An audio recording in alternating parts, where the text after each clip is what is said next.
جو کچھ بچ جائے وہ خرچ کر۔ تو بچنا کس کو کہتے ہیں اور خرچ کرنا کس کو کہتے ہیں؟ اللہ کی خاطر بنائے جانے والے پروجیکٹ پر وقت خرچ کرنا بھی صدقہ ہو۔ کسی کے پاس اولاد ہے وہ خرچ کرے، کسی کے پاس ذہانت ہے وہ خرچ کرے، کسی کے پاس تجربہ ہے وہ خرچ کرے۔ جو کچھ جس کے پاس ہے خدا کی خاطر خرچ کرنا سب سے بڑا صدقہ۔ سورۃ بقرہ میں اللہ رب العزت نے فرمایا محبوب وَيَسْأَلُونَكَ مَاذَا يُنْفِقُونَ قُلِ الْعَفْوَ، محبوب یہ آپ سے پوچھتے ہیں کہ ماذا ينفقون، وہ کیا خرچ کریں؟ محبوب آپ فرما دیں قُلِ الْعَفْوَ۔ میں اس کا دو معنی کروں گا۔ قُلِ الْعَفْوَ، محبوب فرما دیں جو کچھ بچ جائے وہ خرچ کر۔ جو کچھ بچ جائے وہ خرچ کر، جو کچھ اضافہ سرپلس ہو جائے وہ خرچ کر، جو کچھ تیری ضرورت سے زائد ہو جائے وہ خرچ کر۔ اب ذرا اس کو سمجھیں کہ کیا بچتا ہے اور کیا خرچ ہو جاتا ہے، اس کو بھی تو سمجھنے کی ضرورت ہے۔ جو بچ جائے تو بچنا کس کو کہتے ہیں اور خرچ کرنا کس کو کہتے ہیں؟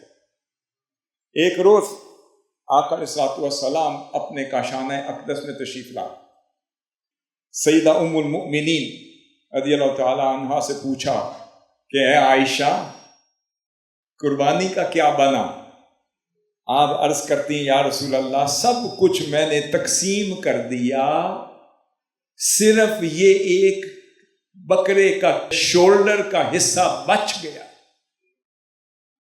لفظ سنیے، سب کچھ میں نے تقسیم کر دیا یا رسول اللہ صلی اللہ علیہ وسلم، یہ ایک شولڈر کا حصہ جو بڑا محبوب ترین تھا علیہ الصلوۃ والسلام کو، یا رسول اللہ یہ بچ گیا۔ آپ نے کریکشن فرمائی، آپ نے فرمایا نہیں بلکہ عائشہ یہ کہو کہ جو تقسیم ہو گیا وہی بچ گیا،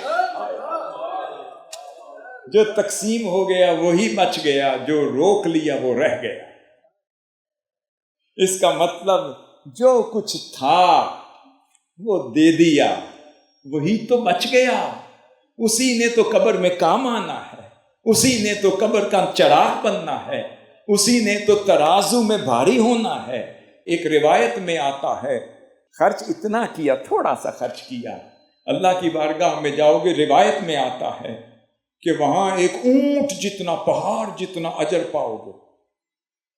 پوچھو گے مولا میں نے تو اتنا سا دیا تھا، اللہ فرمائے گا فرشتوں بتا دو کہ جب تم نے دیا تھا اخلاص سے دیا، جب دیا تھا صحت یابی کے دور میں دیا تھا، جب دیا تھا دل سے دیا تھا، جب دیا تھا میری خاطر دیا تھا، جب دیا تھا جذبے سے دیا تھا، جب دیا تھا بغیر کسی لالچ کے دیا تھا۔ میں نے بھی فرشتوں سے کہا اس کو سنبھال لو اور اس کی پرورش کرتے رہو۔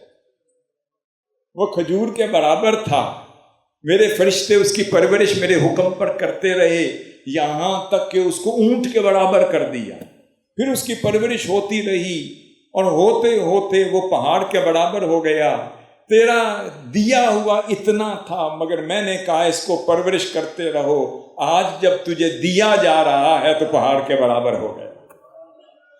حاضرین محترم، حقیقی بھلائی اور نیکی یا خیر تم اس وقت تک نہیں پا سکتے، اس کو تھوڑا کمپلیٹ کر کے آگے چلتا ہوں، جب تک اپنی پسندیدہ اور محبوب ترین چیزوں کو اللہ کی راہ میں نہ خرچ کر ڈالو۔ اب پسندیدہ چیزیں کیسی ہیں؟ اللہ رب العزت نے فرمایا ہم نے تمہاری دنیا تمہارے لیے مزین کر دی۔ اب میں محبتوں کی بات کرنے والا ہوں۔ تمہیں حب و شہوات، تمہارے لیے محبتیں رکھ دی، کس میں؟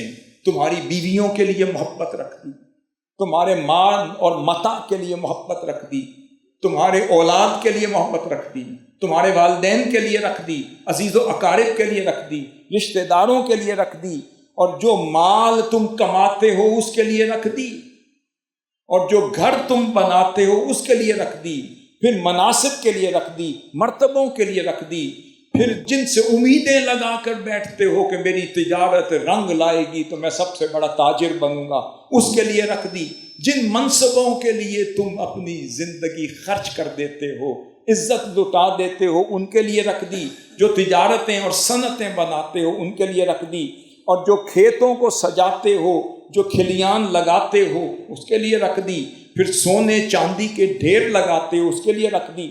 جو کچھ تم کرتے ہو یہ محبتیں اس میں تقسیم ہو گئے۔ اب یہاں میرا سوال یہ ہے، ہر کسی کی شہوت ایک نہیں ہوتی، یہ ذہن میں رکھ لیں، ہر کسی کی شہوت ایک نہیں ہوتی۔ کسی کی شہوت اولاد میں ہے تو قربانی اولاد کی ہوگی، اس کی شہوت اولاد ہوگی۔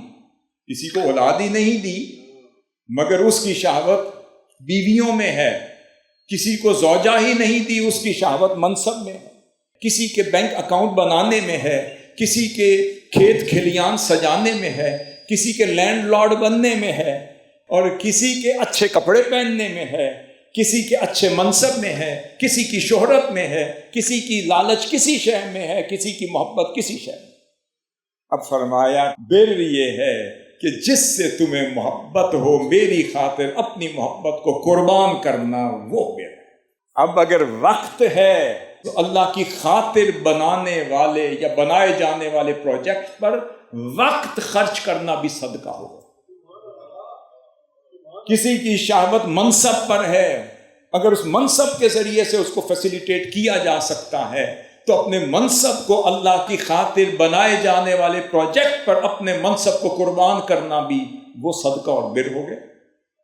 کسی کو مال اور پیسے سے ہے تو مال خرچ کرنا ہو گیا، کسی کے پاس منصب ہے وہ خرچ کرے، کسی کے پاس بینک اکاؤنٹ ہے وہ خرچ کرے، کسی کے پاس اولاد ہے وہ خرچ کرے، کسی کے پاس ذہانت ہے وہ خرچ کرے، کسی کے پاس فطانت ہے وہ خرچ کرے، کسی کے پاس تجربہ ہے وہ خرچ کرے، کسی کے پاس اپنا وجود ہے وہ خرچ کرے، کسی کے پاس سچی بات ہے وہ خرچ کرے، کسی کے پاس قوت کلام ہے وہ خرچ کرے، کسی کے پاس گفتار ہے وہ خرچ کرے، کسی کے پاس کردار ہے وہ خرچ کرے۔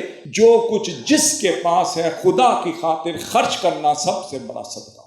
کسی کے پاس راحت ہے وہ خرچ کرے، کسی کے پاس آزادی ہے وہ خرچ کرے، کسی کے پاس عزت ہے وہ خرچ کرے، کسی کے پاس انٹیلیجنس ہے اور شعور ہے وہ خرچ کرے۔ فرمایا جس کو میں نے جو دیا ہے میری خاطر وہ خرچ کرے تو بر ہے۔